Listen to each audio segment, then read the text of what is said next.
Good day, ladies and gentlemen. Welcome back to Drooks Milan Unboxing. This is the first clip that I'm shooting for 2020, so Happy New Year.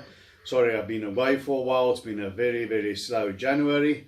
But I thought, while things are slow, why not do a division by division breakdown of South African boxing, a kind of a state of a game report about how things are currently going.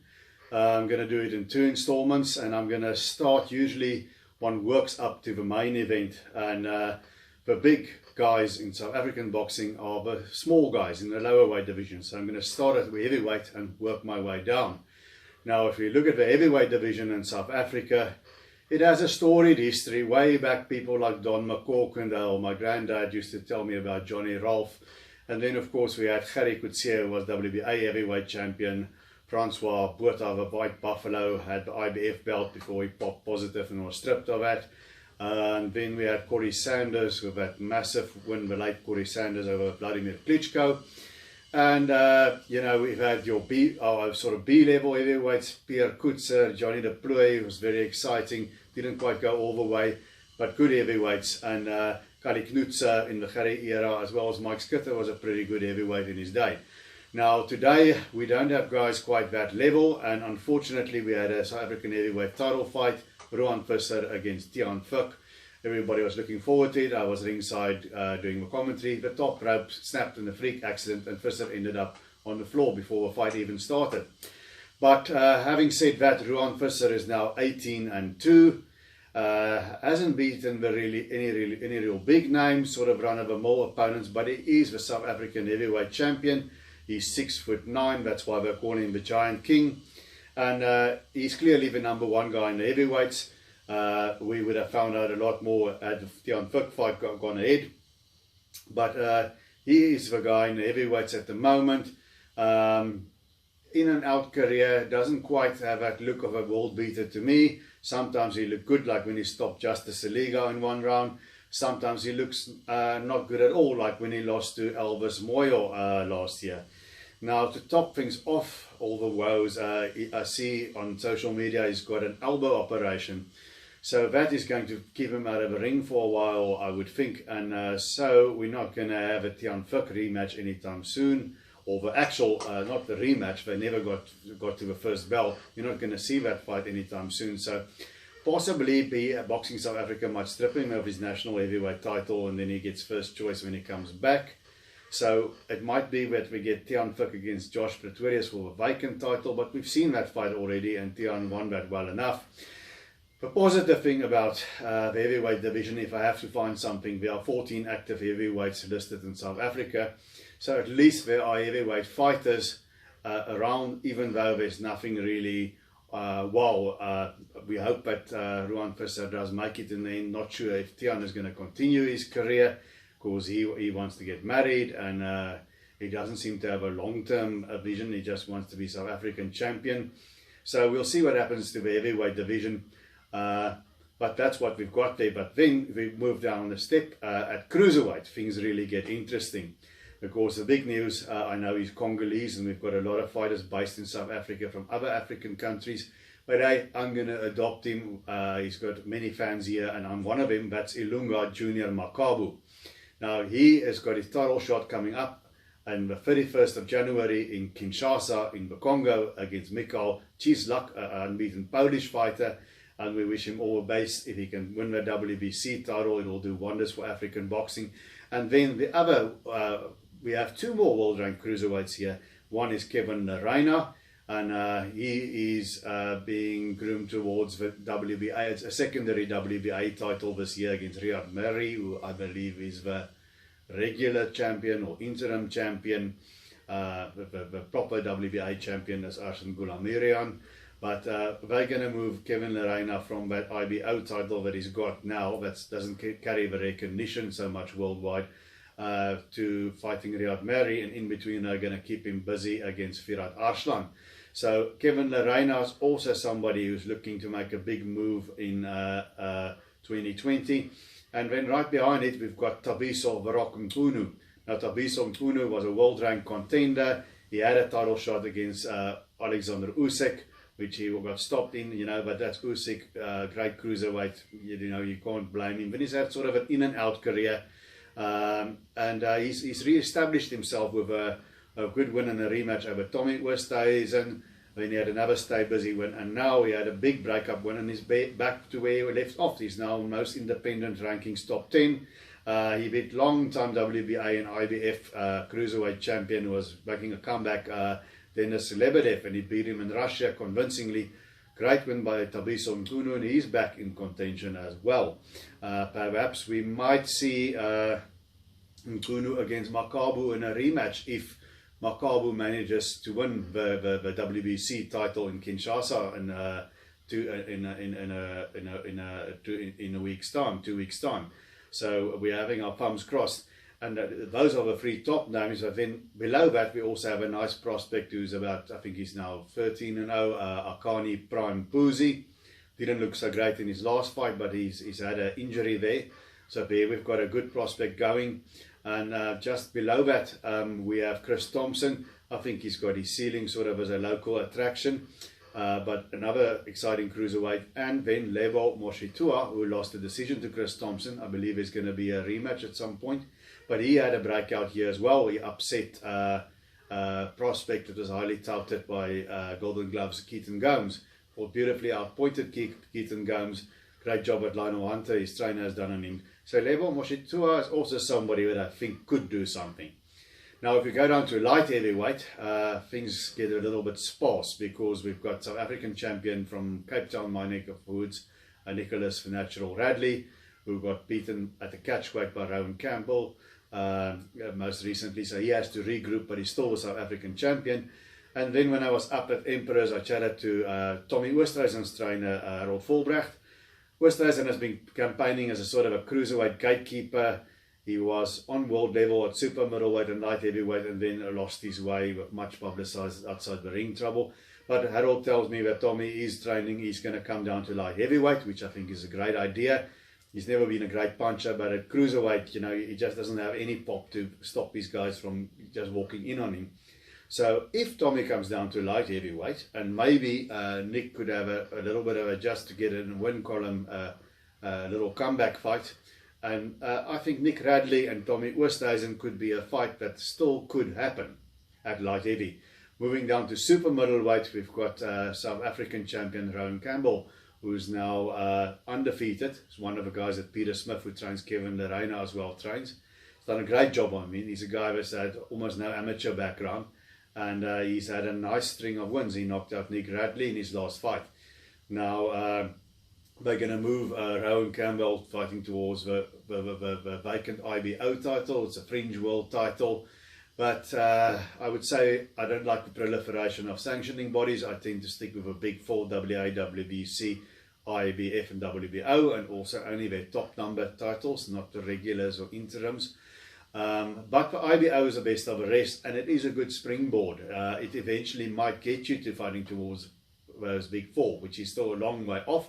But I think Rowan Campbell is a really great prospect. People say his amateur background isn't there, but remember, Kevin Lerina's amateur background wasn't there, and Peter Smith built him into what he's today. He's a world-class cruiserweight contender.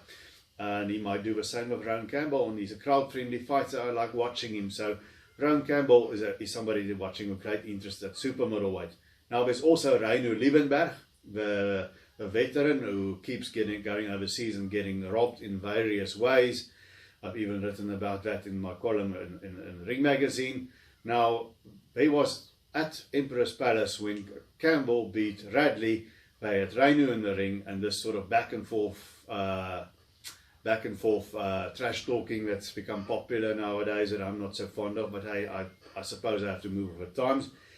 And then it was going to be Reino against Rowan Campbell, but then the next day, suddenly it's not happening anymore. Now, there's been back and forth on social media.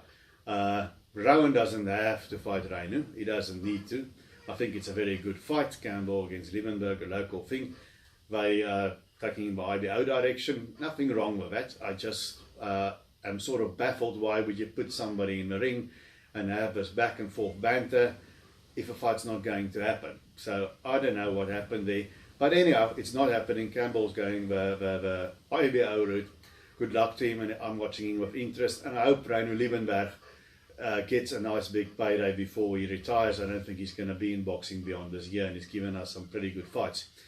Now moving down to middleweight, not too much going on. South African champion who was junior middleweight champion before that. Now he beat Walter Dlamini in Nkululeko, Bulldog Mhlongo. Guy with a spotty record, but the guy's got momentum. He can punch a bit.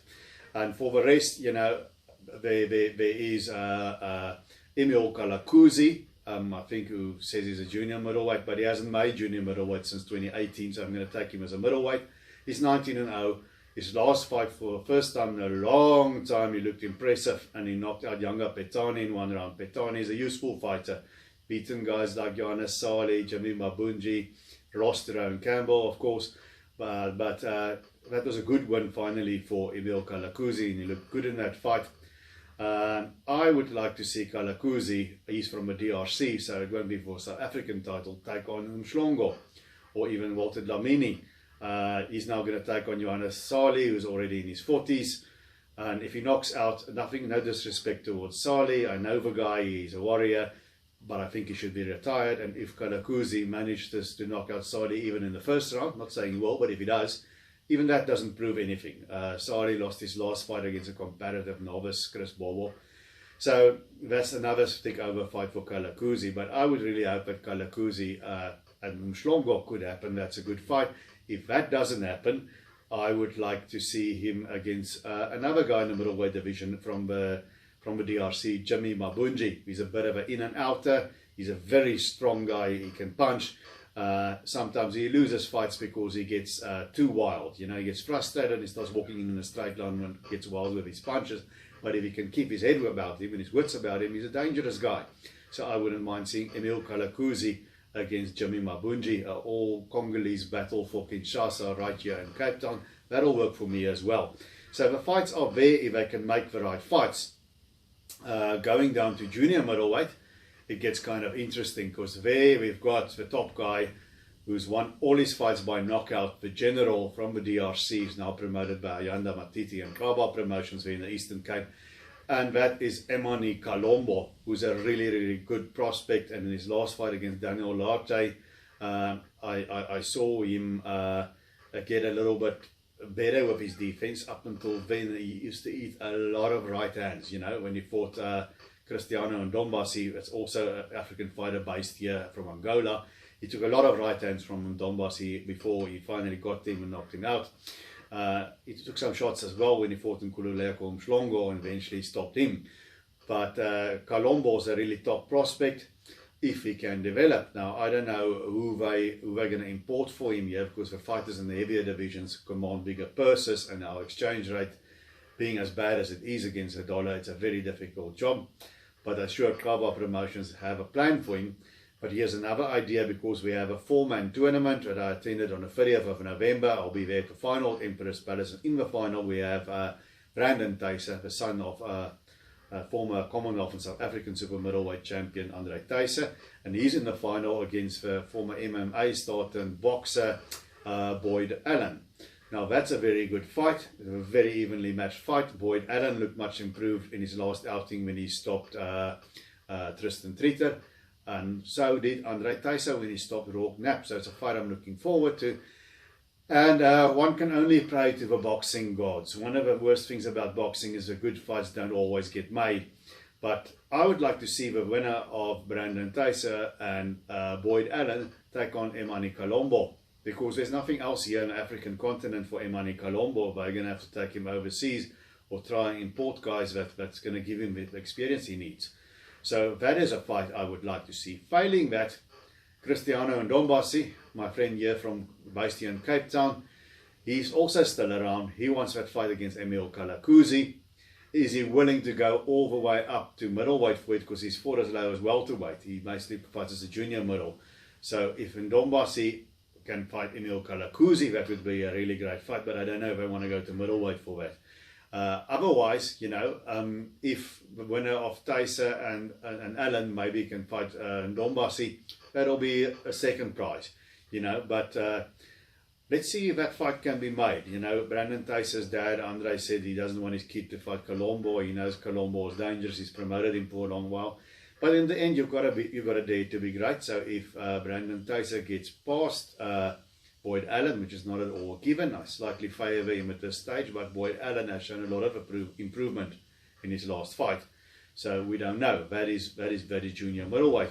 Now, if we go down to welterweight, now it starts, it's kind of thin, but we have two prominent guys. One is Chris van Heerden, the Heat. He's a veteran. He's been around the grinder. He was an IBO champion. He packed up and tried to go for more in his campaign in America. Over there, he only lost to Errol Spence. He hung tough, but he got stopped on his feet. And Errol Spence, we know, there's no shame in losing to Errol Spence. And he's beaten a decent Russian, Kozaev, last year in America. So I don't know, he signed with Top Rank. I don't know what Top Rank wants to do with him, if they want to feed him as a stable as he fight to Terence Crawford, in which case I hope he gets very well compensated. It's not a fight I think he can win. I'll be rooting for him. Everybody loves Chris.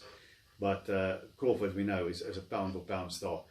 But we have this other guy in South Africa as well, and that is, he was the guy who saw shown the brightest, Thulani Mbenge. He beat Diego Chavez, he beat Miguel Vasquez in 2018, had a breakout year. In 2019, he went to Germany, fought Sebastian Formella.